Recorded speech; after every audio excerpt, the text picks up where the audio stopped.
லூக்கா சுவிசேஷம் 9வது அதிகாரம் அதனுடைய 51, 52, 53 வசனங்கள். பின்பு அவர் எடுத்துக்கொள்ளப்படும் நாட்கள் சமீபித்த போது அவர் எருசலேமுக்கு போக தமது முகத்தை திருப்பி தமக்கு முன்னாக தூதர்களை அனுப்பினார். அவர்கள் போய் அவருக்கு இடத்தை ஆயத்தம் பண்ணும்படி சமாரியருடைய ஒரு கிராமத்தில் பிரவேசித்தார்கள்.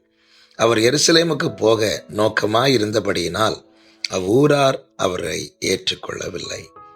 கர்த்தருடைய பரிசுத்த நாமம் மகிமைப்படுவதாக. அவர் தம்முடைய முகத்தை எருசலேமுக்கு போக திருப்பினாராம். ஏன் அவர் எருசலேமுக்கு போக நோக்கமாயிருந்தார்? ஆண்டவராகிய இயேசு கிறிஸ்து வெற்றியுடன் தம்முடைய ஓட்டத்தை முடிக்க காரணம் என்ன தெரியுமா? அவருடைய நோக்கமும் பார்வையும் ஒன்றாயிருந்தது. நம்மை குறித்த தேவ திட்டம் எதுவோ